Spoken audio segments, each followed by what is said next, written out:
Hello दोस्तों, student IQ परिवार में आपका स्वागत है।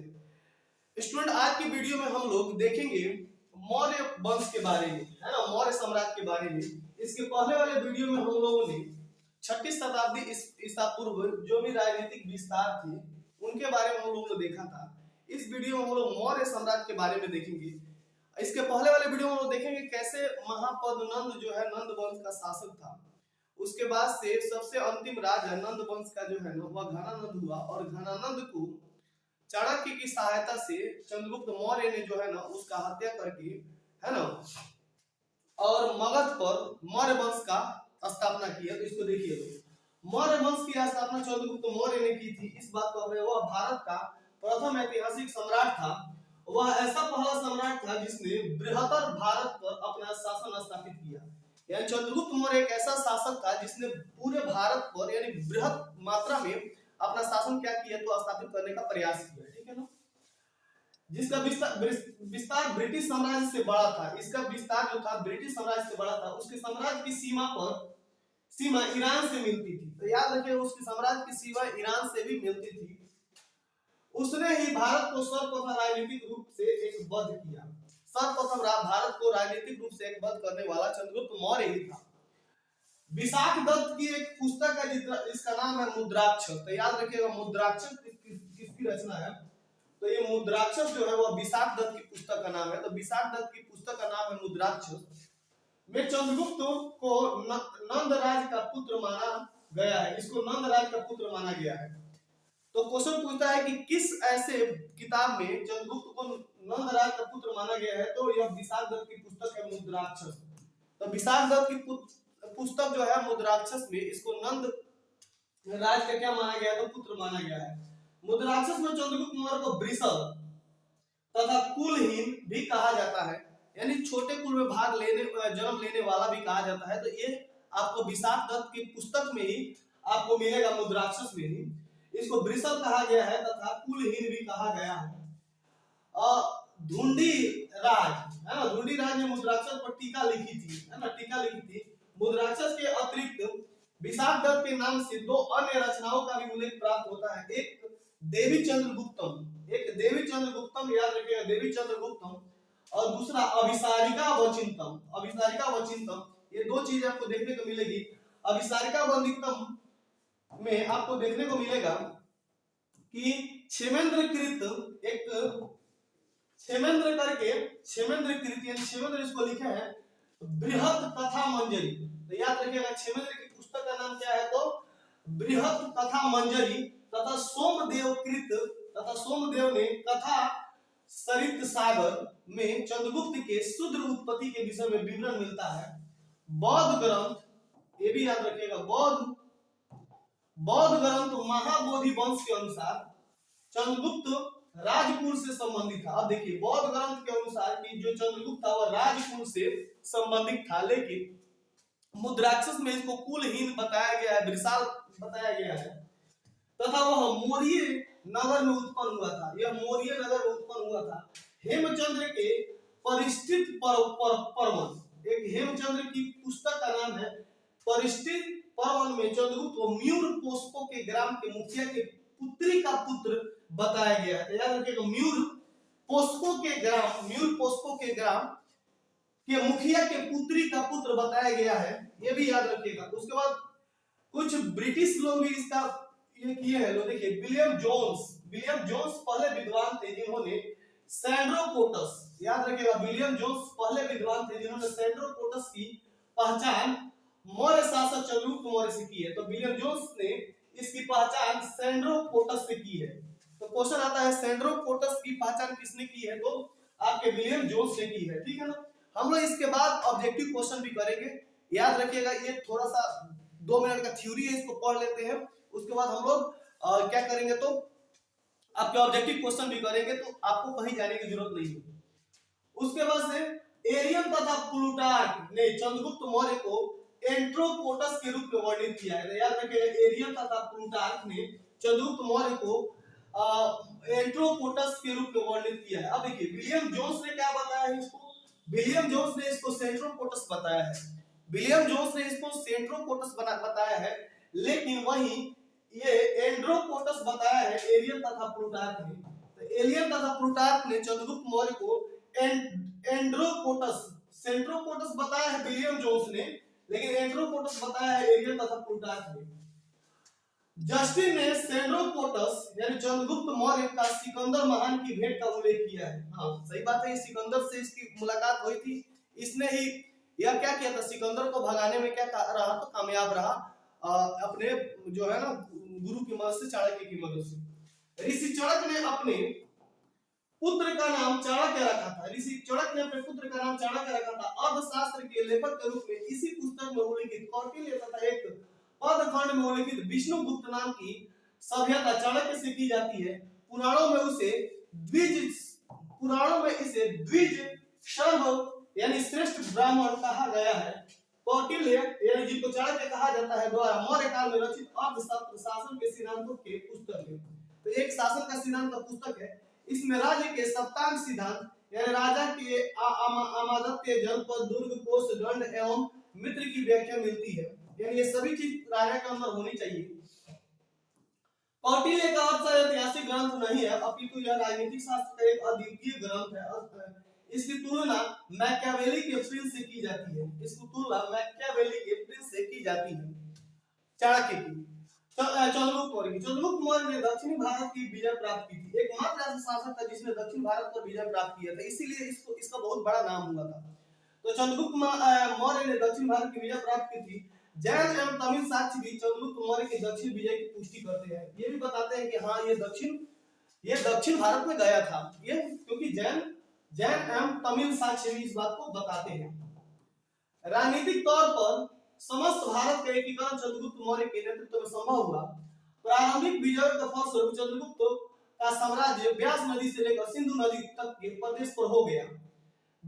रुद्रामन के अभिलेख से पश्चिम भारत पर उसका अधिकार प्रमाणित होता है। ये रुद्रादमन एक अभिलेख है, जिसमें रुद्रादमन के अभिलेख में इसको पश्चिम भारत के अभिलेख पर अधिकार प्रमाणित होता है। जैन ग्रंथ के अनुसार सौराष्ट्र के साथ अवंती पर भी चंद्रगुप्त मौर्य का शासन था। उसका स्थापत्य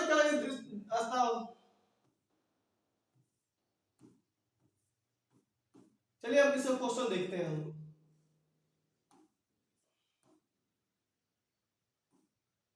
चलिए क्वेश्चन देखते हैं, यहीं से थ्योरी हम लोग पढ़ते चलेंगे। प्रथम भारतीय साम्राज्य स्थापित किसने किया था, तो वह चंद्रगुप्त मौर्य ने किया था। याद रखना है, प्रथम भारतीय साम्राज्य स्थापित किसने किया था, तो चंद्रगुप्त मौर्य ने प्रथम भारतीय ये आपका स्थापित किया था। आगे देखते हैं, यहाँ पे इसका डिटेल में चर्चा है। यहाँ पे देख सकते हैं आप कि चंद्रगुप्त मौर्य की गणना भारत के महान शासकों में होती है। वह भारत का प्रथम ऐतिहासिक सम्राट था। वह ऐसा पहला सम्राट था जिसने बृहद भारत में अपना शासन स्थापित किया। ये हम लोग पढ़ चुके हैं।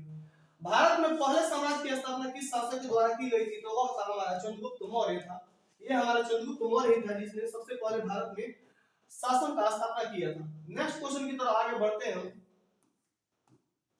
3 नंबर क्वेश्चन पे हम लोग आते हैं कि निम्नलिखित में से कौन सा सबसे पुराना राजवंश है, तो सबसे पुराना राजवंश हमारा मौर्य राजवंश है। सबसे पुराना राजवंश हमारा मौर्य राजवंश है। यानी इन तीनों के अलावा, इन तीनों को छोड़कर, इन तीनों की तुलना में यह सबसे पुराना है ना। इन तीनों की तुलना में यह सबसे पुराना है, ऐसा नहीं कि ये सबसे पुराना ही है। यहाँ पे इसकी व्याख्या दी गई है कि मौर्य राजवंश सबसे प्राचीन है। इसका समय 321 ईसा पूर्व से 184 ईसा पूर्व माना जाता है। 321 ईसा पूर्व से 184 ईसा पूर्व इसका काल माना जाता है। मौर्य राजवंश की स्थापना चंद्रगुप्त मौर्य ने की थी। इसके बाद कुषाण वंश, गुप्त राजवंश ये लोग आए थे। इसके बाद 275 ईसा पूर्व से आप लोग 550 ईस्वी तक लोग रहे थे और वर्धन राजवंश के लिए प्राचीन भारत पर शासन किया। जिसके ग्रंथ में चंद्रगुप्त मौर्य का विशिष्ट रूप से वर्णन हुआ है वह है, आप जानते हैं, विशाख दत्त की पुस्तक में इसे वृषल तथा कुलहीन के नाम से बताया गया है। कुलहीन के नाम से बताया गया है। तो विशाख दत्त कृत मुद्राक्षस में चंद्रगुप्त मौर्य के विषय में सूचना मिलती है। इस ग्रंथ में चंद्रगुप्त को नंदराज का पुत्र माना गया है। मुद्राक्षस में चंद्रगुप्त को वृषाल तथा कुलहीन भी कहा गया है। इस बात को भी आपको ध्यान में रखना है। आइए, यूनानी लेखक जस्टिन द्वारा सेंट्रोपोटस किसे कहा गया है? तो यह कहा गया है चंद्रगुप्त मौर्य को कहा गया है। चंद्रगुप्त मौर्य को सेंट्रोपोटस कहा गया है। ये यूनान का एक लेखक था जिसका नाम था जस्टिन। तो इसने सेंट्रोपोटस कहा है, चंद्रगुप्त मौर्य को सेंट्रोपोटस कहा है। ठीक, आगे विलियम जोन्स पहले विद्वान थे। अच्छा, उसके बाद विलियम जोन्स एक पहले ऐसे विद्वान थे जिन्होंने सेंट्रोपोटस की पहचान मौर्य शासक चंद्रगुप्त मौर्य से की है। विलियम जोन्स ने। एरियन तथा प्लूटार्क ने चंद्रगुप्त मौर्य को एंट्रोपोटस के रूप में देखिए विलियम जोन्स पहले विद्वान थे, ये किताब नहीं लिखे थे, लेकिन उन्होंने सेंट्रोपोटस कहा था। ये किताब नहीं लिखे थे, लेकिन यूनानी लेखक जस्टिन द्वारा सेंट्रोपोटस कहा गया था, चंद्रगुप्त प्रथम को कहा गया था, याद रखिए। एरियन तथा प्लूटार्क ने चंद्रगुप्त मौर्य को एंट्रोपोटस के रूप में वर्णित किया है, जबकि जस्टिन ने सेंट्रोपोटस यानी चंद्रगुप्त मौर्य के सिकंदर महान की भेंट का उल्लेख किया है। यानी यह सिकंदर, सेंट्रोपोटस का मतलब होता है सिकंदर से मिलने वाला, ये बताया है। सेंट्रोपोटस से चंद्रगुप्त मौर्य की पहचान किसने की है? तो आप जानते हैं किसने की है, तो विलियम जोन्स ने की है। विलियम जोन्स ने की है। विलियम जोन्स ने की है, सेंट्रोपोटस के रूप में पहचान की है। अगला क्वेश्चन की तरफ आगे हम लोग बढ़ते हैं। 7 नंबर क्वेश्चन देखिएगा यहाँ पे। 7 नंबर क्वेश्चन कहता है निम्नलिखित में से किसने सेंट्रोपोटस और महान भेंट का उल्लेख किया है? तो वह आपका कौन है? तो वह आपका जस्टिन है। वो कौन है? तो आपका जस्टिन है। तो जस्टिन ने सेंट्रोपोटस या सिकंदर से मिलने वाला के बारे में चर्चा किया है। अगला देखते हैं हम लोग। कौटिल्य कहाँ के प्रधानमंत्री थे? तो आप जानते हैं कि यह चंद्रगुप्त मौर्य के दरबार में रहते थे। कौटिल्य चंद्रगुप्त मौर्य के दरबार में रहते थे, आपको ये याद रखना है। चाणक्य का अन्य नाम क्या था? तो आप जानते हैं चाणक्य का अन्य नाम क्या था? चाणक्य का अन्य नाम था आपका, तो याद रखिएगा चाणक्य को हम लोग क्या कहते हैं? कौटिल्य भी कहते हैं, याद रखिएगा कौटिल्य। चाणक्य का अन्य नाम था कौटिल्य। चंद्रगुप्त मौर्य के गुरु थे। थोड़ा सा ये लगता है पेज ये हो गया है, इस पर ज्यादा नहीं लेना है इसको। हाँ, कौटिल्य की पुस्तक जो थी अर्थशास्त्र के विषय पर आधारित है, तो आर्थिक संबंध के बारे में है। ये सब उपयुक्त में से एक से अधिक के बारे में है, उपयुक्त में से एक से अधिक के बारे में है, उपयुक्त में से एक से अधिक के बारे में है। नेक्स्ट देखिए, कौटिल्य का अर्थशास्त्र है, चंद्रगुप्त मौर्य के संबंध में नाटक है, आत्मकथा है, चंद्रगुप्त मौर्य का इतिहास है, या शासन के सिद्धांतों का ये हो जाएगा। ये कोई नाटक नहीं है, ये कोई नाटक नहीं है, ये आत्मकथा भी नहीं है, ये शासन के सिद्धांतों का एक पुस्तक है कि कैसे शासन करना है। तो अर्थशास्त्र में इसके बारे में पढ़ा जाता है। निम्नलिखित में से एक राज्य के सप्तांग सिद्धांत के अनुसार राज्य का 7वां अंग कौन सा था? राज्य का 7वां अंग कौन सा था? तो आपको याद रखना है, राज्य का 7वां अंग था हमारा ये। सी नंबर आपका राइट आंसर हो जाएगा। अगला क्वेश्चन नेक्स्ट देखिए, कौटिल्य के अर्थशास्त्र में किए गए पहलू पर प्रकाश डाला गया है। आर्थिक जीवन, राजनीतिक जीवन या धार्मिक जीवन। तो आप जानते हैं कि यह राजनीतिक जीवन के बारे में बताता है। कौटिल्य की अर्थशास्त्र पुस्तक किसके बारे में बताती है?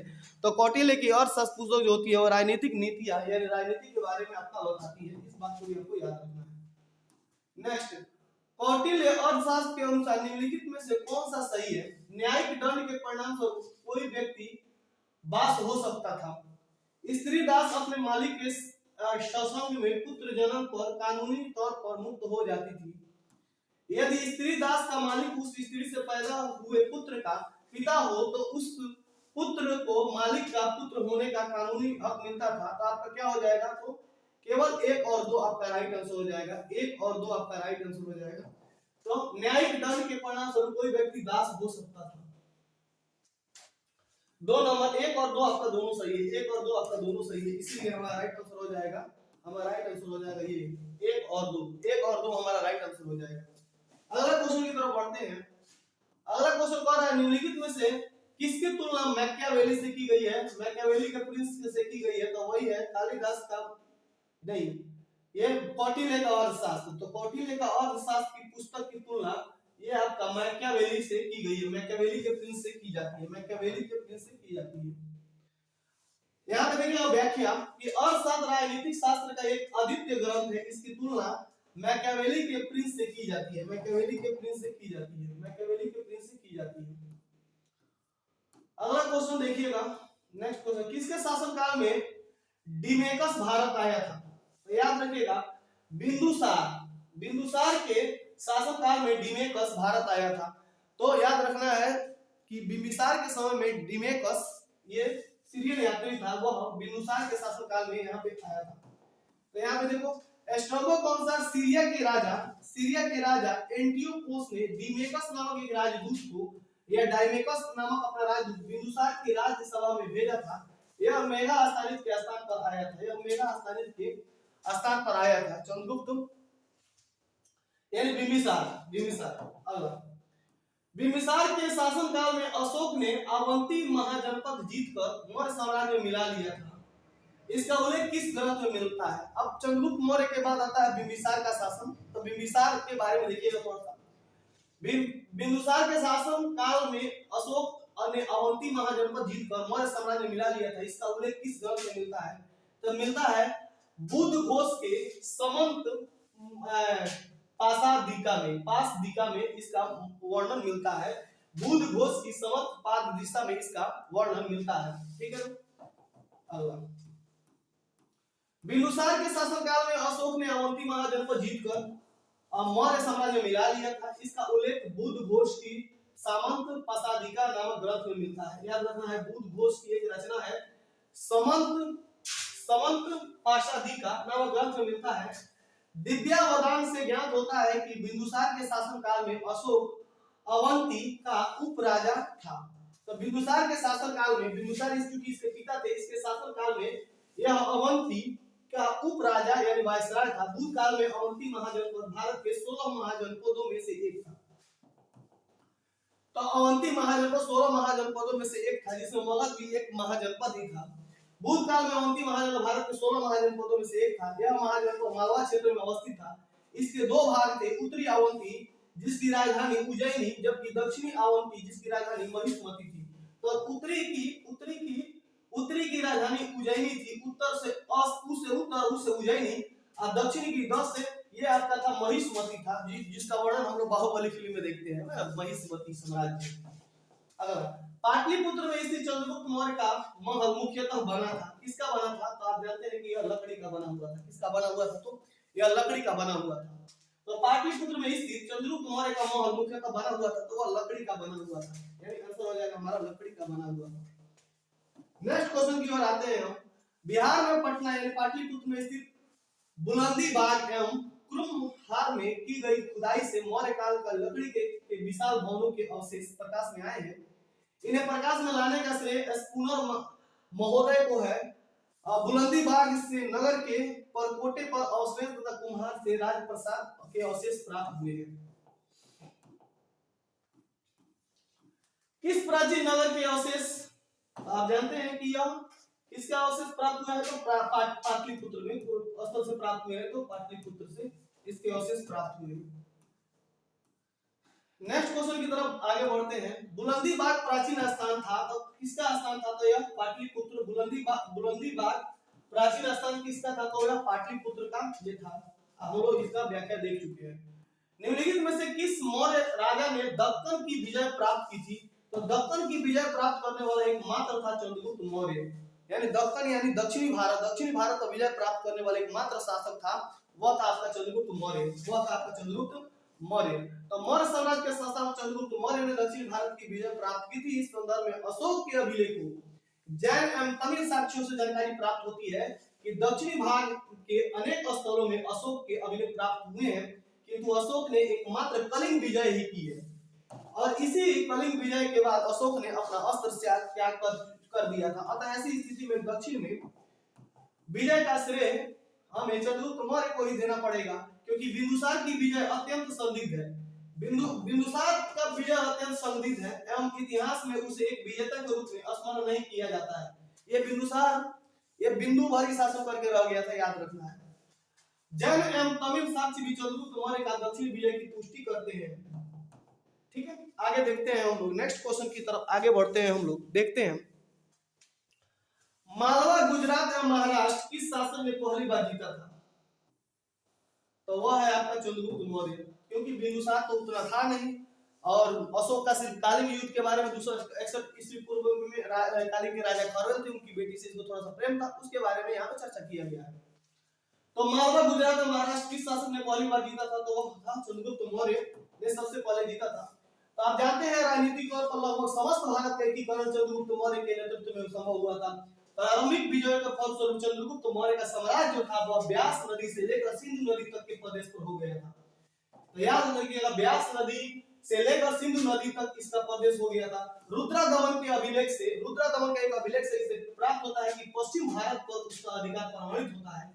जैन ग्रंथों के अनुसार सौराष्ट्र के साथ साथ अवंती पर भी चंद्रगुप्त मौर्य का अधिकार था। उसकी मृत्यु के समय उसके साम्राज्य का विस्तार पश्चिम में हिंदू कुश पर्वत से लेकर पूर्व में बंगाल की खाड़ी तक था। देखिए उसका साम्राज्य कहां से कहां फैल गया था।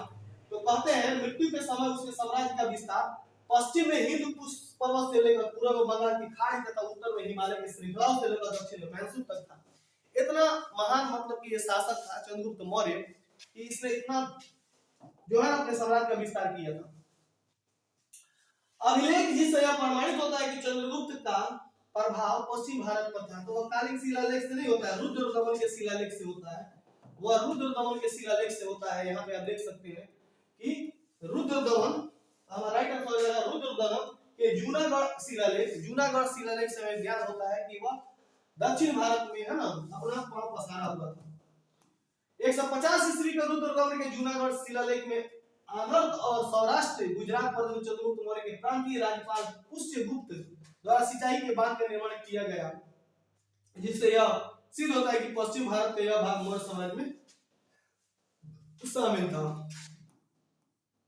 गुजरात चंद्रगुप्त मौर्य के साम्राज्य में सम्मिलित था। यह प्रमाणित किससे होता है? तो यह होता है आपका रुद्रदमन के जूनागढ़ अभिलेख से। रुद्रदमन के जूनागढ़ अभिलेख से प्राप्त होता है कि इसका जो चंद्रगुप्त मौर्य का जो साम्राज्य था वह पश्चिम भारत में भी था, याद रखना। नेक्स्ट सेल्यूकस, ये देखिए नाम सेल्यूकस निकेटर, जो सिकंदर का जो है ना वह जल सेनापति था। सेल्यूकस जिसको अलेक्जेंडर द्वारा सिंध एवं अफगानिस्तान का प्रशासक नियुक्त किया गया था, वो किस भारतीय राजा ने हराया था? तो याद रखना है इसको चंद्रगुप्त ने हराया था। सेल्यूकस निकेटर को है ना चंद्रगुप्त मौर्य ने हराया था। नेक्स्ट, मौर्य वंश के संस्थापक चंद्रगुप्त मौर्य ने सिकंदर के साम्राज्य के पूर्वी भाग के शासक सेल्यूकस की आक्रमणकारी सेना को 305 ईस्वी में परास्त किया था। चंद्रगुप्त मौर्य ने सेल्यूकस को किस वर्ष में पराजित किया था? तो वह 305 ईस्वी में किया था। यही राइट आंसर है, 305 ईस्वी में पराजित किया था। सेल्यूकस ने 305 ईस्वी में पराजित किया था चंद्रगुप्त मौर्य ने। इसी की बेटी के साथ इसका विवाह भी हुआ था। चंद्रगुप्त मौर्य का विवाह भी हुआ था इसकी बेटी के साथ, ये भी याद रखना है ना। कार्नेलिया उसका नाम था। नेक्स्ट क्वेश्चन देखिएगा, किसने सहिष्णुता, उदारता और करुणा के त्रिविध आधार पर राजधर्म की स्थापना किया था? अब हम लोग देखेंगे मौर्य वंश के एक और शासक जिसका नाम था अशोक एक महान शासक था, क्योंकि इसने कालिंग का युद्ध लड़ा था और कालिंग नरेश राजा खारवेल की बेटी जो थी जब युद्ध में आई थी तो इसने अस्त्र त्याग उस समय कर दिया था भीषण जो है खून खराबा को देखकर। तो ये तीनों लक्षण इसमें थे, सहिष्णुता भी थी, उदारता भी थी और करुणा भी मिलती है। वो किसमें मिलती है? तो अशोक में मिलती है, याद रखना। अशोक ने अपनी प्रजा के विशाल समूह को ध्यान में रखकर एक ही से ऐसा व्यवहारिक थंब का प्रतिपादन किया जिसका पालन आसानी से सब कर सके। अशोक का थंब सदाचार का धर्म था। ये ऐसी नीतिक नियम थे जिनका संप्रदाय विशेष से कोई संबंध नहीं था और जो मानवता के कल्याण के लिए घोषित किए गए थे। सहिष्णुता, उदारता एवं करुणा इसके त्रिविध आयाम थे, याद रखना है इसको। निम्नलिखित में से कौन सा क्षेत्र अशोक के साम्राज्य में सम्मिलित नहीं था? तो इसमें श्रीलंका सम्मिलित नहीं था, बाकी ये भारत के राज्य थे, ये तीनों सम्मिलित थे। ये श्रीलंका इन लोगों में सम्मिलित नहीं था। श्रीलंका में ही इसने अपनी पुत्री को और पुत्र को भेजा था बौद्ध धर्म के प्रचार के लिए। नेक्स्ट क्वेश्चन, श्रीलंका अशोक के साम्राज्य में स्थित नहीं था। अशोक के द्वितीय शिलालेख से स्पष्ट होता है कि भारत में अशोक का अधिकार चोल, पांड्य, सतीपाय पुत्र केरल पुत्र को छोड़कर सर्वत्र था, क्योंकि इन राज्यों को प्रत्यंत या सीमावर्ती राज्य कहा जाता। अशोक के निम्नलिखित अभिलेखों में से अशोक के 13 अभिलेख थे, याद रखना है 13 अभिलेख थे। इसके 13वें अभिलेख बहुत बड़ा अभिलेख है। अशोक के निम्नलिखित अभिलेखों से किसमें दक्षिण भारतीय राजाओं का उल्लेख हुआ है? तो किस अभिलेख में दक्षिण भारत के राजाओं का उल्लेख हुआ है? तो वह है द्वितीय मुख्य शिलालेख। द्वितीय मुख्य शिलालेख में दक्षिण भारत के राजाओं के बारे में चर्चा हुआ है, तो द्वितीय मुख्य शिलालेख आपका राइट आंसर हो जाएगा। अशोक के अभिलेखों से तीन वर्गों में विभाजित किया जाता है। ये अशोक का अभिलेख 3 वर्ग है, वो शिला था, थंब था। तो देखिए, तो अशोक स्तंभ लेख था, उसके बाद गुहा लेख, अशोक के द्वितीय बृहद शिलालेख में चोल पांड्य सतीपाय केरल पुत्र, और एक था शिलालेख। तो 3 था, शिलालेख था, स्तंभ लेख था और गुहा लेख था। तो 3 चीजें, 3 वो लेख, ये 3 जगह लेख लिखवाया था। वो शिला पर पत्थर पर लिखवाया था। दूसरा स्तंभ, जगह जगह स्तंभ, जैसे बौद्ध स्तंभ है हमारा लौरिया नंदनगढ़ में। उसके बाद गुहा लेख, ये सब लिखवाया था। तो शिलालेख में चोल पांड्य सतीपाय पुत्र, ये सब बारे में इनका चर्चा मिलता है। भारत का प्रथम अस्पताल एवं औषधि बाग निर्माण करवाया था, तो यही अशोक ने। किसने? अशोक ने। भारत का प्रथम अस्पताल एवं औषधि बाग निर्माण करवाया था अशोक ने। ये हमारा राइट आंसर हो जाएगा अशोक। सम्राट अशोक युद्ध के लिए इतना प्रसिद्ध नहीं हुआ जितना एक थंब विजेता एवं लोकोपकारी कार्यों से प्रसिद्ध हुआ था। देखिए, यह युद्ध के लिए तो ये इतना फेमस नहीं हुआ, लेकिन यह थंब के लिए, शिलालेख के लिए, गुहा लेख के लिए, इस सबके बहुत ज्यादा फेमस हुआ। और एक परोपकारी राजा था यह। वह न केवल मानव वर्ण पर संपूर्ण प्राणी जगत के अधिक जानवरों से भी काफी ज्यादा प्रेम दिखाया जाता है ना। जानवरों से भी ये दिखाया जाता है कि उसने बलि पर भी रोक लगाया था, जानवरों को नहीं मारे इस पर।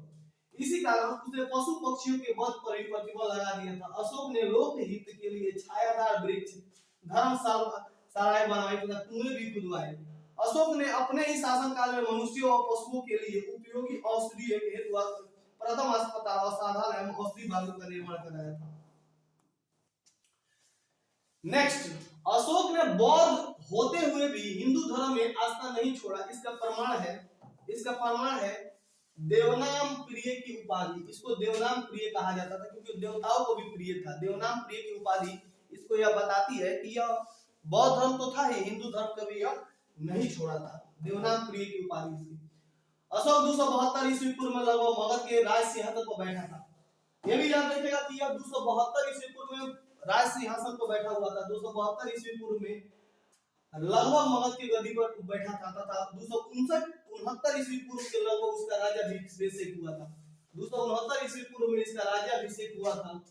उसके अभिलेखों में सर्वत्र उसे देवनाम प्रिय यानी देवाना प्रिय नसी कहा गया है, जिसका अर्थ होता है देवताओं का प्रिय या देखने में सुंदर। इससे उसकी हिंदू धर्म में आस्था के संकेत मिलते हैं। हिंदू धर्म में आस्था के संकेत मिलते हैं। अगला क्वेश्चन, निम्नलिखित में से किस स्रोत में अशोक के राज्यकाल में तृतीय बौद्ध संगति होने का, आप जानते हैं कि तृतीय बौद्ध संगति जो हुई थी अशोक के समय में हुई थी, है ना। तो ये किसमें मिलती है? तो अशोक के अभिलेख में, दीपवंश में, महावंश में, या आपके तो दिव्यदान में। तो आप जानते हैं कि यह आपको मिलेगा दीपवंश में। दीपवंश में यह जानकारी मिलती है कि इसने तृतीय बौद्ध संगति कराई थी। तृतीय बौद्ध संगति आपकी पाटलिपुत्र में हुई थी। तृतीय बौद्ध संगति कहां हुई थी? तो पाटलिपुत्र में हुई थी, याद रखना है।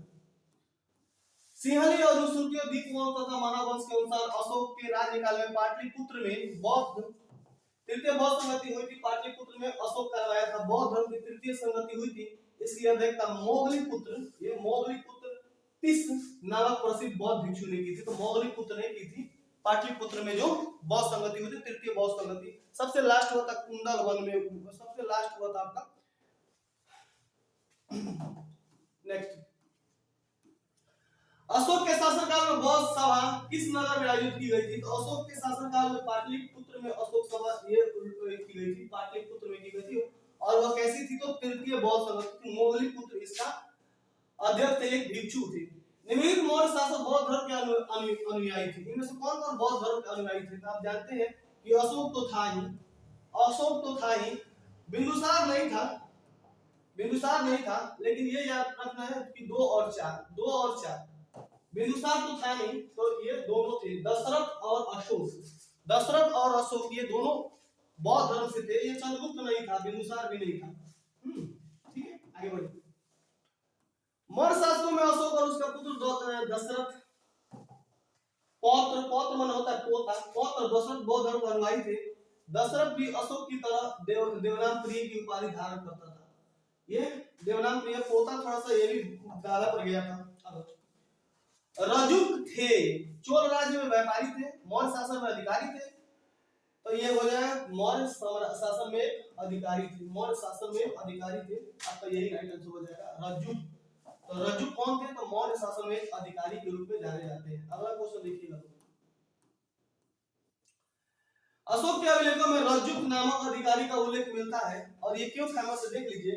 अपने चौथे स्तंभ लेख में अशोक रज्जुकों में पूर्ण विश्वास प्रकट करते हुए कहता है कि जिस प्रकार माता पिता योग्य धात्री के हाथों में बच्चों को सौंप कर आश्वस्त हो जाते हैं, उसी प्रकार मैंने ग्रामीण जनता के सुख के लिए रज्जुकों की नियुक्ति की है।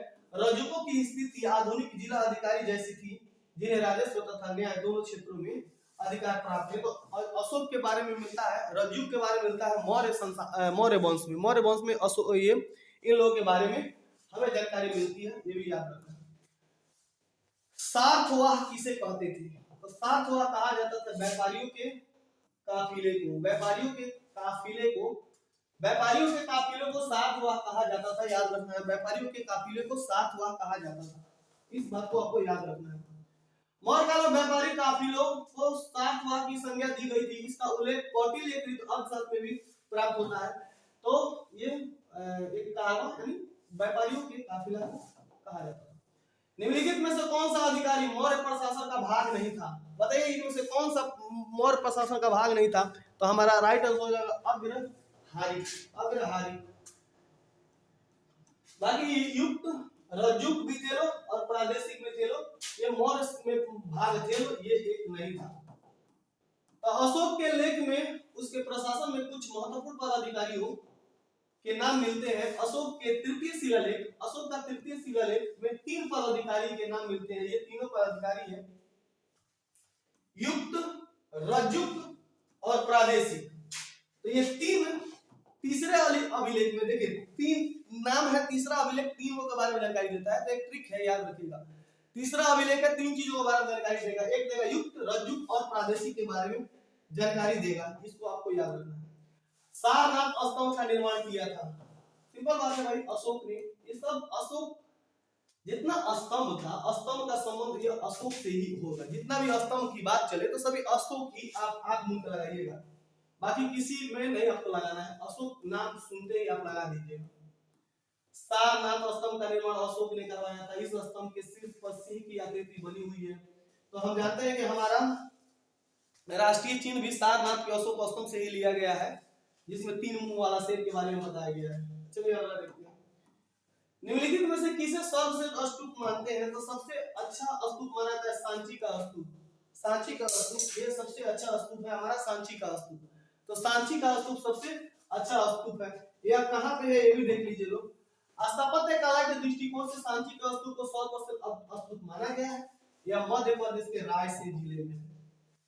सांची का स्तूप कहां है? मध्य प्रदेश के रायसेन जिले में स्थित है। इसका निर्माण अशोक ने कराया था। कोई भी स्तूप है भाई अशोक ही करवाएगा, दूसरा कोई करवाएगा नहीं।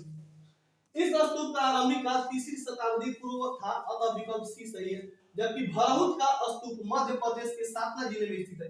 तो याद रखिएगा भरहुत का स्तूप मध्य प्रदेश में है, लेकिन यह सातना जिले में है। यह उतना महत्वपूर्ण नहीं है, लेकिन यह मध्य प्रदेश के रायसेन जिले का अभिलेख जो है ना, वो सांची का स्तूप काफी ज्यादा डेवलप है और काफी ज्यादा महत्वपूर्ण है। सांची तथा भरहुत के स्तूपों की खोज अलेक्जेंडर कनिंघम ने की थी। और अमरावती का स्तूप आंध्र प्रदेश के गुंटूर जिले में कृष्णा नदी के दाहिने तट पर स्थित है। ये भी एक और अमरावती का स्तूप है, अमरावती का स्तूप है। सांची का स्तूप देख लिए, उसके बाद में हम लोग भरहुत का स्तूप भी देख लिए। तीसरा अमरावती का स्तूप आंध्र प्रदेश के गुंटूर जिले में कृष्णा नदी के तट पे स्थित था। कर्नल कॉलिन मैकेंजी ने 1797 ईस्वी में इस स्तूप का पता लगाया था। सारनाथ का थमेक स्तूप गुप्तकालीन है, जो बिना अंतर्दृष्टि से बनाया गया है। तो सांची का स्तूप किस शासक ने बनवाया था? तो बनवाया था किसने? अशोक ने बनवाया था। सांची का स्तूप किसने बनाया था? तो अशोक ने बनवाया था। सांची का स्तूप किसने बनाया था? तो अशोक ने बनवाया था। विश्व प्रसिद्ध पर्यटन स्थल सांची की प्राचीन नाम यह भी था, इसका प्राचीन नाम था काकड़ाम। काकड़ाम, तो याद रखिएगा सांची की प्राचीन नाम था काकड़ाम। काकड़ाम याद रखिए, काकड़ाम। नेक्स्ट क्वेश्चन की तरफ आगे हम लोग बढ़ेंगे तो देखेंगे, थोड़ा सा देख लीजिए। विश्व प्रसिद्ध पर्यटन स्थल मध्य प्रदेश के रायसेन विदिशा के समीप से यहाँ पर पर्वत के ऊपर कई स्तूपों का निर्माण किया गया है। इस कारण इसे महावंश के चेतीय स्तूप का दूसरा नाम है गिरि भी कहा जाता है। 4वीं सदी में गुप्त लेख ये सब। आइए यहाँ देखते हैं। सूची 1 को सूची 2 से सम्मिलित कीजिए तथा नीचे दिए गए पुट में उसके सही उत्तर को बताइए। तो आप इसके बारे में बताना है। तो इसका राइट आंसर हम सी लगा सकते हैं। देख लीजिए थोड़ा सा सी में हम क्या देख सकते हैं, तो ध्यान दीजिएगा उस सी में। एक का 2 हो जाएगा। एक का हमारा 2 कौशाम्बी में घोषिताराम मठ है। कौशाम्बी में घोषिताराम मठ है। घोषिताराम मठ है कौशाम्बी में। बी का 3 लगाना है हम लोग को। ये है राणाभर स्तूप। कुशीनगर में राणाभर स्तूप है। कुशीनगर में राणाभर स्तूप है। सी का 1 लगाएंगे हम लोग। सारनाथ में धमेक स्तूप है। धमेक स्तूप है। और ये हमारा सारस्वती में हमारा ये डी का हमारा 4 हो जाएगा सहेत है। इसको यहाँ पे देख सकते हैं। यहाँ पे कौशाम्बी में हमारा घोषित राम मठ है। कौशाम्बी में क्या है हमारा? घोषित राम मठ है। कौशाम्बी में घोषित राम मठ है। कुशीनगर में राणाभर स्तूप है। तो राणाभर स्तूप कहाँ पे है? तो कुशीनगर में है। राणाभर स्तूप कुशीनगर में है। सारनाथ में धमेक स्तूप है। और श्रावस्ती में सहेत महेत है। श्रावस्ती में सहेत महेत आपका है। तीर्थ यात्रा के समय सम्राट अशोक निम्नलिखित स्थानों पर गए। उन्होंने किस मार्ग का अनुगमन किया? नीचे दिए गए का सही उत्तर चुनिए। गया, कपिलवस्तु, कुशीनगर, लुम्बिनी, सारनाथ या श्रावस्ती। तो ये कहाँ गए थे? तो इनको भी आपको याद रखना है। ये कहाँ गए थे? तो देखिए ये आपका यहाँ पे वर्णन कर देते हैं हम। यहाँ पे देखिए, उल्लेखनीय साक्ष्यों के आधार पर बौद्ध धर्म ग्रहण करने के उपरांत अशोक ने आखिर तथा बिहार यात्राओं को रोक दिया तथा उनके स्थान पर धर्म यात्राओं को प्रारंभ किया। जितने बिहार करते थे लोग बिहार में आते थे उनको रोक दिया और धर्म यात्राओं को प्रारंभ किया। वो महात्मा बुद्ध के चरण चिन्हों के से पवित्र हुए स्थानों में राज्याभिषेक के 10 वर्ष बाद यानी 8वां शिलालेख संबोधि बोध गया तथा 20 वर्ष बाद रुमिनदेही अभिलेख। 10 वर्ष बाद 8वां शिलालेख इन्होंने बोध गया में बनवाया और 20 वर्ष बाद रुमिनदेही अभिलेख रुमिनदेही गया तथा उसकी पूजा की। इतिहास विसेंट ऑर्थर स्मिथ ने अपनी पुस्तक Ashoka the Buddhist emperor of India, एक पुस्तक है। ये इतिहासकार विसेंट आर्थर, एक विसेंट आर्थर का नाम याद रखिएगा। ये Vincent Arthur Smith, Vincent Arthur Smith अपनी पुस्तक Ashoka the Buddhist empire of India में 7वें अध्याय the Indian legend of Ashoka में साहित्य साक्ष्यों के आधार पर उपगुप्त के साथ अशोक के थम यात्राओं का क्रम इस प्रकार दिया गया है कि सबसे पहले गए थे लुम्बिनी, उसके बाद कपिलवस्तु, उसके बाद बोध गया, उसके बाद सारनाथ, कुशीनगर और श्रावस्ती, ये 6 जगह पे गए थे। तो लुम्बिनी महात्मा बुद्ध का जहाँ पे जन्म हुआ था वहां पे गए थे। कपिलवस्तु जहाँ पे वो सैर करने के लिए निकले थे। कपिलवस्तु जहाँ पे महात्मा बुद्ध सैर करने के लिए निकले थे, जन्म फिर सैर करने के लिए जहाँ पे निकले थे वहां पे गए थे। बोध गया जहाँ पे उनको ज्ञान की प्राप्ति हुई थी वहां पे गए थे। उसके बाद सारनाथ जहाँ पे उनको प्रथम उपदेश दिया था। तो बोध गया में महात्मा बुद्ध के बारे में बता रहे हैं। महात्मा बुद्ध बोध गया में ज्ञान प्राप्ति हुई थी, सारनाथ में उपदेश दिया था, मृत्यु हुई थी और श्रावस्ती में गए थे। तो याद रखेंगे। तो लुम्बिनी में प्रथम बार गए थे। उसके बाद कपिलवस्तु में जहाँ महात्मा बुद्ध सैर करने के लिए निकले थे तो तीन चीजें देखा था उन्होंने। तो कपिलवस्तु हो गया। कपिलवस्तु के बाद उनको ज्ञान की प्राप्ति हुई बोध गया में, और उसके बाद बोध गया में ज्ञान की प्राप्ति हुई। उसके बाद प्रथम उपदेश सारनाथ में भी दिया, मृत्यु हुआ था कुशीनगर में, श्रावस्ती छठे बार। अशोक के शिलालेखों में प्रयुक्त भाषा है। तो आप जानते हैं अशोक के शिलालेखों में हमें कौन भाषा मिलती है? तो जोसेफ प्रिसेप एक पहले ऐसे व्यक्ति थे जिन्होंने अशोक के अभिलेखों को पढ़ने का प्रयास किया था। तो प्राकृतिक भाषा में है। प्राकृतिक। अशोक के इतिहास में हमें उनके अभिलेखों से ही ज्ञात होता है। उनके अभिलेखों का विभाजन 3 वर्गों में किया जा सकता है। बताया है कि ये वो कराया था शिलालेख, स्तंभ लेख और गुहा लेख। विभिन्न लेखों का एक समूह है जो 8 विभिन्न स्थानों से प्राप्त किए गए हैं।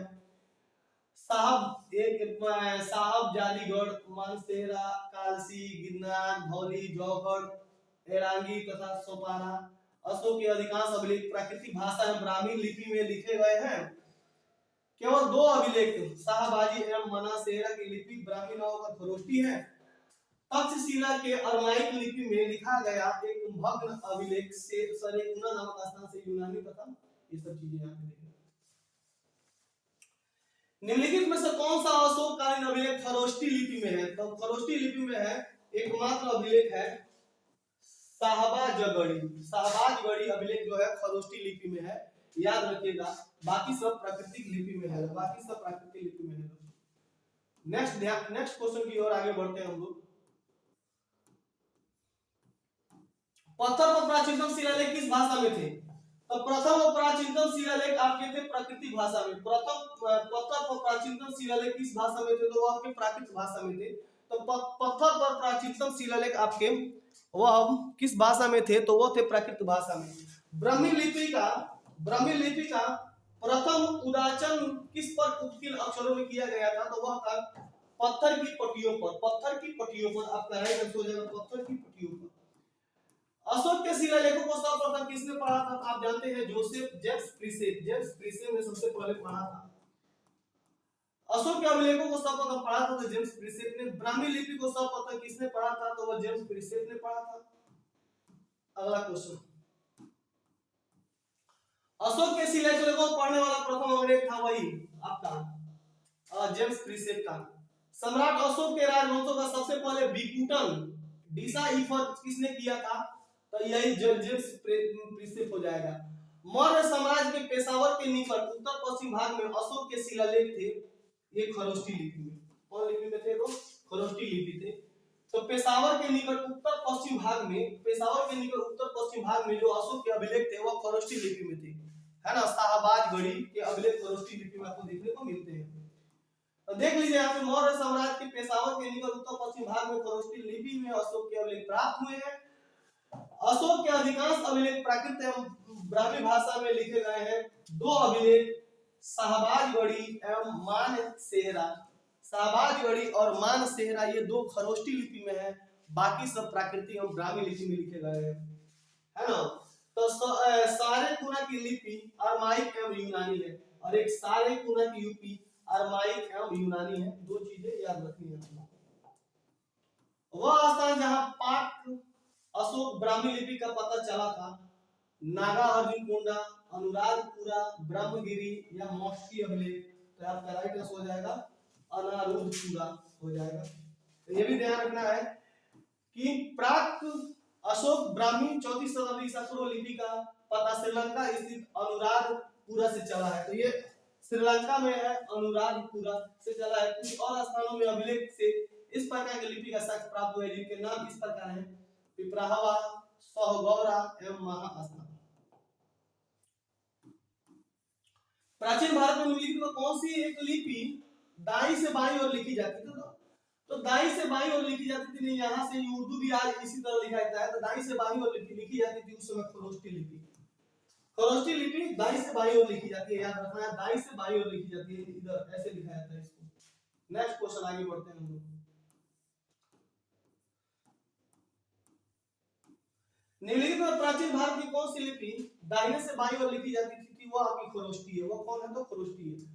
अशोक का अपने शिलालेखों में सामान्यतः जिस नाम से उल्लेख है वह है, तो इनको प्रियदर्शी कहा जाता है। इनको प्रियदर्शी कहा जाता है, यानी ये जनता में फेमस है, इनको प्रियदर्शी कहा जाता है। अपने शिलालेखों में इनको प्रियदर्शी के नाम से जाना जाता है। तो अशोक के अभिलेखों में सर्वत्र उसे देवनाम प्रियदर्शी, देवताओं का प्रिय अथवा देखने में सुंदर, देवनाम प्रियदर्शी तथा राजा आदि की उपाधियों से संबोधित किया गया है। पुराणों में उसे अशोक वर्धन कहा गया है। पुराणों में उसे अशोक वर्धन के नाम से जाना जाता है। अपने शिलालेखों में अशोक सामान्यतः किस नाम से जाने जाते हैं? तो अपने शिलालेखों में वे प्रियदर्शी के नाम से जाने जाते हैं।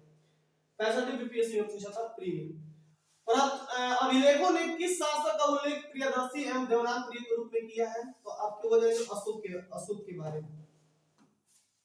अशोक को देवनाम प्रिय या प्रियदर्शी कहा जाता था। अगला क्वेश्चन आप लोग देख सकते हैं, नेक्स्ट, ये उतना बढ़िया नहीं है, देख लीजिए क्वेश्चन। निम्नलिखित में से किस एक अभिलेख में अशोक के व्यक्तिगत नाम का उल्लेख मिलता है? आप जानते हैं कि मौस्की अभिलेख में इसका व्यक्तिगत नाम मिलता है। मौस्की अभिलेख में इसका व्यक्तिगत नाम मिलता है, अशोक का व्यक्तिगत नाम मिलता है। आप देख सकते हैं अशोक के इतिहास में मुख्यतः उसके अभिलेखों से ही ज्ञात होता है। उसके अभी तक 40 से अधिक अभिलेख प्राप्त हो चुके हैं। उसके अभी तक 40 से अधिक अभिलेख प्राप्त हो चुके हैं। मौस्की, गुर्जर, नेतु एवं उड़ेज्वलम के लेखों में अशोक का व्यक्तिगत नाम भी मिलता है। तो याद रखना, मौस्की, गुर्जर, नेतुर एवं इस सब अभिलेखों में इसका व्यक्तिगत नाम मिलता है। निम्नलिखित अभिलेखों में से किस लेख में अशोक का नाम उल्लिखित है? तो आपका हो जाएगा यही मौस्की लघु शिलालेख में अशोक का नाम मिलता है, यानी व्यक्तिगत नाम मिलता है इसका, बाकी वे प्रियदर्शी ही मिलता है आपका। अगला क्वेश्चन, निम्नलिखित अभिलेखों में से किसमें अशोक का नाम उल्लेखित हुआ है? आप जानते हैं कि यह गुर्जर अभिलेख और मौस्की अभिलेख में अशोक का नाम अभिलेखित हुआ है, व्यक्तिगत नाम दिया गया है मौस्की और गुर्जर नामक अभिलेख। अशोक का रुमिनदेही स्तंभ है, तो रुमिनदेही स्तंभ किससे है? बुद्ध के जन्म से। तो रुमिनदेही जो है ना, वह बुद्ध के जन्म से संबंधित है। रुमिनदेही अभिलेख बुद्ध के जन्म से संबंधित है, बौद्ध धर्म के जन्म से संबंधित है। अशोक ने अपने राज्याभिषेक के 20 वर्ष बाद लुम्बिनी की यात्रा की तथा वहां एक शिला स्तंभ रुमिनदेही लघु स्तंभ लेख स्थापित किया। बुद्ध की जन्मभूमि होने के कारण लुम्बिनी ग्राम का भोग कर माफ कर दिया तथा भू राजस्व को 1/6 से घटाकर 1/8 कर दिया गया। गुर्जर लघु शिलालेख जिसमें अशोक का नाम उल्लेखित किया गया है, कहाँ स्थित है? तो गुर्जर अभिलेख आपका कहाँ पे स्थित है? तो वह है आपका मध्य प्रदेश के दातिया जिले में। तो गुर्जर लघु शिलालेख ये कहाँ है? तो मध्य प्रदेश के आपके, वह है आपका मध्य प्रदेश के दातिया जिले में है। मध्य प्रदेश के दातिया जिले में है ये गुर्जर जगह है। अशोक का नाम उल्लेखित करने वाला गुर्जर लघु शिलालेख मध्य प्रदेश के दातिया जिले में है। केवल वह स्तंभ जिसमें अशोक ने स्वयं को मगध का सम्राट बताया है, वह कौन सा अभिलेख है जिसमें अशोक को, तो ये बताया है भाब्रू स्तंभ हो जाएगा। भाब्रू स्तंभ में स्वयं को मगध का राजा बताया है। भाब्रू स्तंभ में, भाब्रू यानी बैराट स्तंभ लेख में अशोक ने स्वयं को मगध का सम्राट बताया है। यही अभिलेख अशोक के बौद्ध धर्मावलंबी प्रमाणित करता है। कालसी प्रसिद्ध है, तो कालसी क्यों प्रसिद्ध है? अशोक के शिलालेख के कारण। अशोक के शिलालेख के कारण कालसी प्रसिद्ध है। तो कालसी क्यों प्रसिद्ध है? अशोक के शिलालेख के कारण कालसी प्रसिद्ध है। तो कालसी क्यों प्रसिद्ध है? अशोक के शिलालेख के कारण कालसी प्रसिद्ध है हमारी, ये याद रखना हम लोग। नेक्स्ट क्वेश्चन देखिएगा आप लोग, अगला क्वेश्चन, कालसी उत्तराखंड और कालसी है कहां? तो यह उत्तराखंड के देहरादून जिले में स्थित है। यहां से अशोक का शिलालेख मिला है, इसलिए कालसी एक ऐतिहासिक महत्व है। उत्तराखंड में सम्राट अशोक के शिलालेख की एक प्रति मिली है, वो है कहां पे है? तो वह आपका है कालसी। वह कहां है? तो कालसी। निम्नलिखित युग्मों पर विचार कीजिए। अशोक के प्रमुख शिलालेख और वह स्थान तो कहां कहां आपके हैं? तो आपको यहाँ पे देख लीजिए, मैं एक बार बता देता हूँ, देख लीजिए, इसको देख सकते हैं कि धौली कहां पे है? तो उड़ीसा में है। धौलावीरा उड़ीसा, तो धौली कहां पे है? तो उड़ीसा में है। धौली अभिलेख उड़ीसा में है। धौली अभिलेख उड़ीसा में है। एरगुंडी यानी एरागुंडी ये आंध्र प्रदेश में है। तो गुंडे लोग कहां पे रहते हैं? आंध्र प्रदेश में रहते हैं। सिंपल, एरागुंडी आंध्र प्रदेश में, एरागुंडी आंध्र प्रदेश में रहते हैं, है ना। जौगढ़ उड़ीसा में है। तो दो तो उड़ीसा में है, धौली और जौगढ़ उड़ीसा में है। तथा कालसी आप जानते हैं कि उत्तराखंड के देहरादून जिले में है। तो कालसी कहां पे है? कालसी है उत्तराखंड के देहरादून में है। और जौगढ़ है उड़ीसा में, धौली भी उड़ीसा में है, और एरागुंडी है आंध्र प्रदेश में। तो ये जगह का नाम है, मिलान करना था आप लोगों को। तो धौली उड़ीसा में, एरगुंडी या एरागुंडी आंध्र प्रदेश में, जौगढ़ भी ये कालसी के बारे में पढ़ चुके हैं उत्तराखंड में। निम्नलिखित में से कौन सा शिलालेख धार्मिक संश्लेषण के बारे में कहता है? तो 12वां शिलालेख। 12वां शिलालेख आपका धार्मिक संश्लेषण के बारे में कहता है, धार्मिक संश्लेषण के बारे में आपका 12वां शिलालेख कहता है। अशोक का 12वां शिलालेख कहता है कि सभी संप्रदायों के साथ नेतृत्व की वृद्धि हो, क्योंकि सबका मूल संयम ही है, हम सभी संप्रदायों का आदर करना चाहिए। अतः स्पष्ट है कि 12वें शिलालेख से धार्मिक संश्लेषण के बारे में प्रमाण मिलता है। कालिंग युद्ध की विजय तथा दक्षिण क्षत्रिय अशोक के किस शिलालेख में का वर्णन है? तो कालिंग युद्ध का वर्णन हमारे अशोक के 13वें अभिलेख में है। अशोक के 13वें अभिलेख में कालिंग के बारे में वर्णन है, तो याद रखना है अशोक का 13वां अभिलेख कालिंग युद्ध के बारे में बताता है। कालिंग युद्ध का वर्णन अशोक के 13वें अभिलेख में है, तो अशोक के 13वें अभिलेख में कालिंग युद्ध के बारे में चर्चा किया गया है। नेक्स्ट आगे बढ़ते हैं। कालिंग युद्ध का विवरण हमें ज्ञात होता है 13वें अभिलेख से। किस अभिलेख में कालिंग विजय का वर्णन है? तो आप जानते हैं ये हाथी गुफा अभिलेख, हाथी गुफा अभिलेख में, यह 13वां अभिलेख हाथी गुफा अभिलेख में अशोक के कालिंग युद्ध का वर्णन है। और अशोक ने खारवेल के हाथी गुफा अभिलेख में नंद राजा द्वारा कालिंग विजय पर यहाँ से लाई जा गई जिन प्रतिभा को खारवेल द्वारा वापस लाने का उल्लेख मिलता है, धातु है कि अशोक की कालिंग विजय का उल्लेख अशोक के 13वें बृहस्पति शिलालेख से प्राप्त होता है। पूर्ण रूप धार्मिक सहिष्णुता प्रति समर्पित कौन सा अभिलेख है? तो यही हमारा हो जाएगा अशोक का 12वां। अशोक का 12वां अभिलेख हमें धर्म के बारे में बताता है, धार्मिक बताएगा 12वां, धार्मिक बताएगा 12वां। तो 12वां में धार्मिक के बारे में थोड़ा सा चर्चा किया गया है। 12वां धार्मिक के बारे में चर्चा किया गया है, इस बात को आपको याद रखना है। नेक्स्ट, निम्नलिखित में किस शासक ने अपनी प्रजा को इस अभिलेख के माध्यम से परामर्श दिया है कि कोई भी व्यक्ति जो संप्रदाय को महिमा पंडित करने की दृष्टि से अपने धार्मिक संप्रदाय की प्रशंसा करता है या संप्रदाय के प्रति आत्मिक भक्ति के कारण अन्य संप्रदायों की निंदा करता है, वह अपितु अपने संप्रदाय को गंभीर रूप से हानि पहुंचाता है। अशोक ने कहा था। किसने कहा था? अशोक ने कहा था। धर्म वर्म के बारे में जो बतियाएगा तो अशोक ने उस समय इन लोगों के बारे में कहा था। अशोक के जो प्रमुख शिलालेख संगत राज्य के विषय में बताते हैं उनमें शिलालेख है तो दूसरा और 13वां अभिलेख, दूसरा और 13वां अभिलेख हमें यह बताता है कि संगम राज्य के विषय में हमें बताते हैं, संगम राज्य, संगम वंश के बारे में बताते हैं, दूसरा और तीसरा। अशोक के दूसरे शिलालेख में दक्षिण भारतीय एवं 13वें शिलालेख में संगम राजाओं यानी चोल, पांड्य, सतयुग एवं केरल पुत्र ये सब के बारे में बताया गया है। निम्नलिखित में से किस दक्षिण राज्य का उल्लेख अशोक के अभिलेखों में नहीं है? तो ये चोल के बारे में है, पांडव सातवाहन के बारे में नहीं है। किसके बारे में नहीं है? तो सातवाहन के बारे में नहीं है। चोल के बारे में है, सतीपुत्र के बारे में है, पांड्य के बारे में है, ये आपका सातवाहन के बारे में, इनके बारे में वर्णन नहीं है। दक्षिण भारत के सातवाहन के बारे में कोई वर्णन नहीं है। टॉलेमी फिलाडेल्फस जिसके साथ अशोक के राजन्य संबंध थे, कहाँ का शासक था? तो वह था मिस्र का। कहाँ का शासक था? तो मिस्र का। तो मिस्र का टॉलमी, मिस्र का एक शासक था टॉलमी, जिसके साथ इनका ये संबंध था। तो मौर्य अशोक के 13वें शिलालेख से ज्ञात होता है कि अशोक के 5 यवन राजाओं के साथ मैत्रीपूर्ण संबंध थे। 5 गो यूनान के राजाओं के साथ, जिनमें से अतियोक यानी एंटियोकस II, थियोस सीरिया का शासक, तुर्मै या तुर्मै टॉलमी था, ये सब अंतकिनी थे लोग, ये सब के साथ मिसोलोनिया या मकदूनिया का राजा, ये साथ इनके साथ, ये इन सब के साथ इसका संबंध था। अशोक के समकालीन तुर्मै कहाँ का राजा था? तो तुर्मै कहाँ का राजा था? तो वह मिस्र का था। टॉलमी भी मिस्र का ही था, टॉलमी भी मिस्र का ही था, तुर्मै भी। निम्नलिखित में से किस राजवंश के शासकों ने सुदूर देशों जैसे सीरिया या मिस्र के साथ राजकीय संबंध स्थापित किए थे? तो वह था आपका मौर्य वंश का राजा एक था, हुआ था, जिसका नाम था अशोक। उसने इन लोगों के साथ मैत्रीपूर्ण व्यवहार किया था। अशोक के थंब का मूल संदेश क्या है? राजा के प्रति वफादारी? नहीं, शांति एवं अहिंसा, सही बात है। बड़ों का सम्मान, सही बात है। धार्मिक सहनशीलता, सही बात है। तो एक से अधिक हो जाएगा, एक से अधिक हो जाएगा, एक से अधिक हो जाएगा, एक से अधिक हो जाएगा।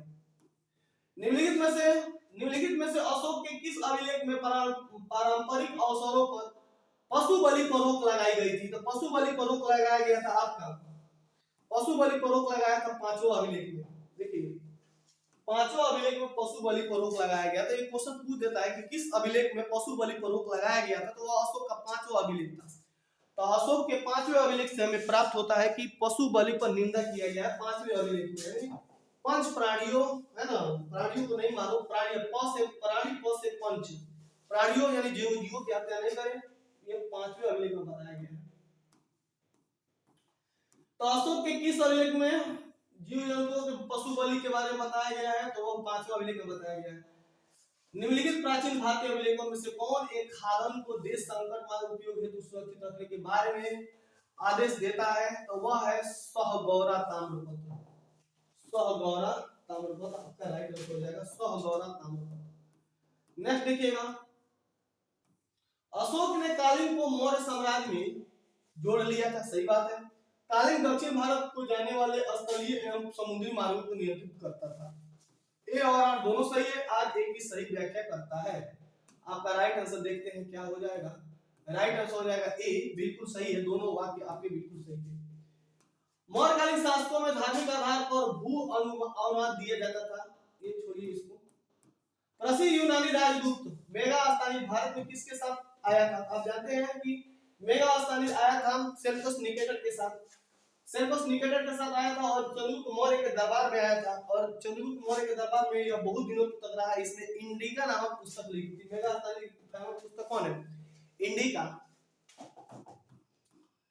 नेक्स्ट देखिएगा अगला क्वेश्चन, मेगास्थनीज दूत था, तो दूत था सेल्यूकस निकेटर का दूत था, है ना, सेल्यूकस निकेटर का दूत था। किसके शासनकाल में मेगास्थनीज भारत आया था? चंद्रगुप्त मौर्य के शासनकाल में आया था। मौर्य समाज का 7 वर्गों विभाजन का विशेष रूप से उल्लेखित किया गया है, तो ये कौटिल्य के अर्थशास्त्र में सही है। अशोक के शिलालेखों में, पुराणों में एक से अधिक हो सकता है हमारा, एक से अधिक। मेगास्थनीज की पुस्तक इंडिका में, अच्छा चलिए, मेगास्थनीज की पुस्तक इंडिका में इसके शासन के बारे में भी चर्चा की करने को मिलता है, क्योंकि ये बहुत वर्षों तक भारत में रहा था। मेगास्थनीज ने भारतीय समाज को कितनी श्रेणियों में बांटा था? तो 7। कितना श्रेणियों में बांटा था? तो 7। ये कुछ भवंडर में लिख के गया था, कुछ भवंडर में लिखा था, कुछ भवंडर में लिख के गया था। निम्नलिखित में से किस स्रोत में उल्लिखित है कि प्राचीन भारत में दास्तां नहीं थी? तो दास्तां नहीं थी, ये किस में लिखा था? अर्थशास्त्र में, मुद्राक्षर में। तो आप कह सकते हैं कि इंडिका, मेगास्थनीज की पुस्तक इंडिका में यह चीजें नहीं थी। मेगास्थनीज की पुस्तक इंडिका में ये सभी चीजें नहीं थी। मौर्य साम्राज्य का विभाजन 7 वर्गों में किया था, यही किया था। मेगास्थनीज की पुस्तक इंडिका में 7 वर्गों में विभाजन किया था। मौर्य काल में टैक्स को छुपाने, चोरी के लिए क्या दंड दिया जाता था? बाप रे, इसको मृत्यु दंड दिया था। यानी टैक्स को छुपाने यानी चोरी के लिए इनमें से दंड दिया जाता था, मृत्यु दंड दिया गया था। तो मेगास्थनीज की पुस्तक इंडिका में पाटलिपुत्र में नगर प्रशासन का वर्णन मिलता है। इसके अनुसार पाटलिपुत्र नगर का प्रशासन 30 सदस्यों की विभिन्न समितियों द्वारा होता था।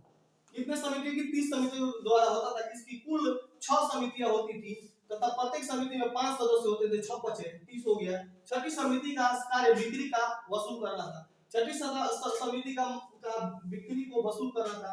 विक्रय का मूल्य 10वें भाग के रूप में वसूल किया था। करों की चोरी करने वालों को मृत्यु दंड दिया जाता था। वह स्रोत जिसमें पाटलिपुत्र के प्रशासन का वर्णन मिलता है, तो वह है आपका इंडिका में। इंडिका में पाटलिपुत्र के बारे में वर्णन मिलता है आपको इंडिका।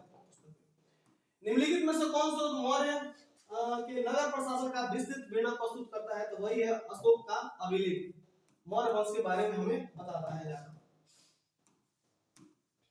नेक्स्ट क्वेश्चन देखिएगा, अगला क्वेश्चन, मेगास्थनीज की पुस्तक का नाम है इंडिका। इंडिका का मूल लेखक कौन था? मेगास्थनीज। इंडिका का लेखक कौन था? इंडिका का लेखक कौन था? मेगास्थनीज। वर्तमान नगर पालिका प्रशासन में कौन सा कार्य मौर्य काल में जारी रहा? तो मौर्य काल में जारी रहा था जन्म एवं मृत्यु का पंजीकरण। जन्म एवं मृत्यु का पंजीकरण यह जारी रहा था, मौर्य काल में भी यह जारी रहा था। अगला क्वेश्चन देख सकते हैं आप कि मौर्य राजस्व के बारे में निम्नलिखित में कौन सा कथन सही है? उन्होंने विकास किया था, तो आपका हो जाएगा ACD दोनों। संस्कृति, कला और साहित्य का प्रांतीय विभाजन किया था। हिंदू तक साम्राज्य था इनका, तो ये सही है बात मौर्य। नेक्स्ट देखिए, भाग एवं बलि थे, ये क्या थे? आपके राजस्व के स्रोत। भाग एवं बलि थे राजस्व के स्रोत। भाग एवं बलि थे राजस्व के स्रोत। भाग और बलि थे राजस्व के स्रोत। मौर्य काल में भूमि कर, जो कि राज्य की आय का मुख्य स्रोत हुआ करता था, किस अधिकारी द्वारा एकत्रित किया जाता था? तो वह था सीताध्यक्ष। सीता में होता है भूमि, तो सीता के जो अध्यक्ष होते थे, सीता सीता का मतलब यहाँ पर भूमि से संबंधित है, तो सीता अध्यक्ष उसको तहसीलते थे। तो राज्य की मुख्य आय का स्रोत ये सीता आदेश के द्वारा आपका मौर्य काल में सीता जो कृषि भूमि का अध्यक्ष था, वह भूमि कर वसूलने का कार्य करता था, जबकि अग्रोनोमोई जिले के अधिकारियों को कहा जाता था।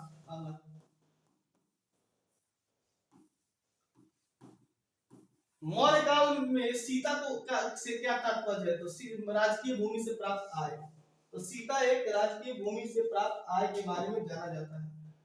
मौर्यकालीन मंत्री परिषद निम्नलिखित में कौन राजस्व इच्छुक करने जाते थे लोग, तो आपका ये हो जाएगा ए समाहर्ता। क्या हो जाएगा? समाहर्ता, समाहर्ता हो जाएगा। निम्नलिखित में से कौन मौर्य युगीन अधिकार से प्रभारी था?